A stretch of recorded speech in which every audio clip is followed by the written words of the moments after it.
You know, the difference between a B and an A star in Biology 9700 often comes down to how well you understand one very specific topic.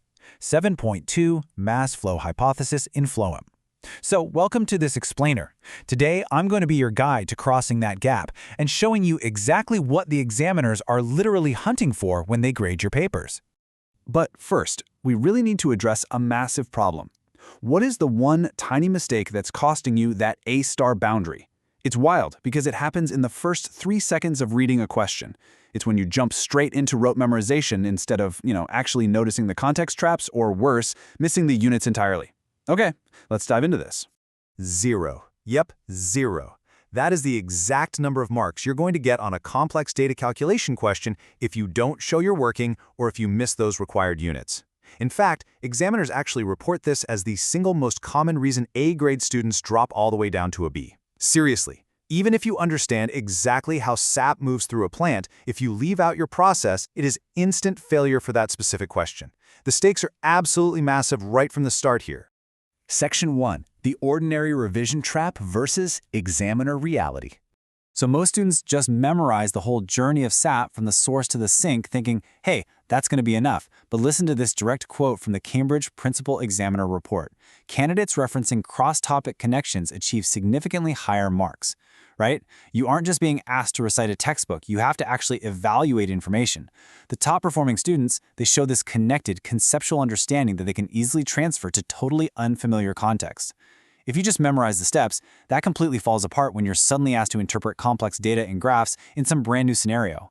So where do students typically go wrong? Well, we dug into those examiner reports, and here are the top 3 mistakes for mass flow hypothesis. First up, using the wrong terminology for the wrong context. It happens all the time. Second, completely forgetting to check units and terminology when you're extracting data from tables. And third, providing those generic textbook answers that just aren't specific to the actual experimental context given in the question. Honestly, under exam pressure, it is incredibly easy to fall into these traps if you don't have a solid game plan.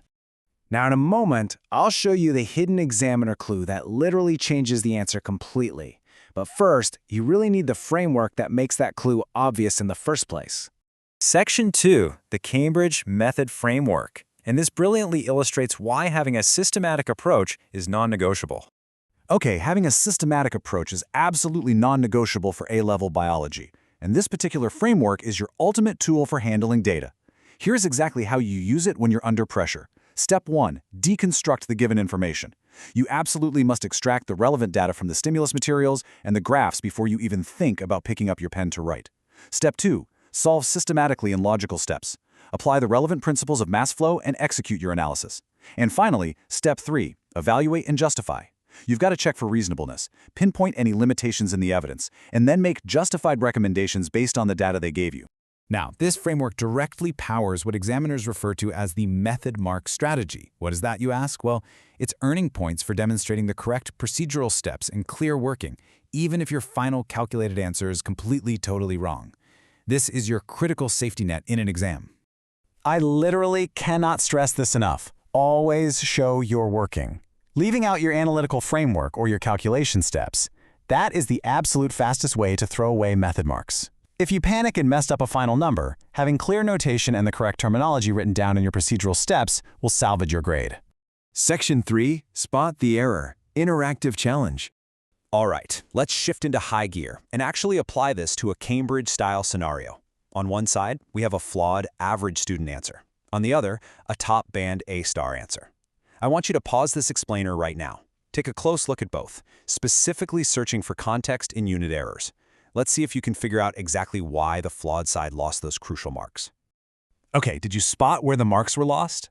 Now, what's really interesting about this is how the flawed answer completely ignored the specific experimental variables and units provided in the source data. They just memorized the textbook definition of Phloem loading and threw it on the page. Meanwhile, that top-band answer actively interpreted the relationships, calculated relevant statistics using the specific units provided, and applied crystal-clear notation. Let's break down the anatomy of that top-band answer. A perfect response seamlessly moves through 3 phases. First, there's the concept phase, right? This is where you identify the key elements using the correct terminology. Next is the evidence phase, where you extract data directly from tables or graphs, making absolutely sure you use clear notation and units. Finally, the reasoning phase, where you apply causal relationships to form really justified conclusions. This systematic processing proves to the examiner, without a doubt, that you have those higher-order experimental skills. Section 4. Securing your grade. We've covered a ton of ground today, analyzing exactly how top students navigate tricky data interpretations. So, here are your 3 absolute must-remember takeaways. Number 1. Master the deconstruct, solve, evaluate framework. This is exactly how you handle complex information and experimental skills without getting totally overwhelmed. 2. Always double-check your units and the specific context of the question. Never ever just write a generic textbook response.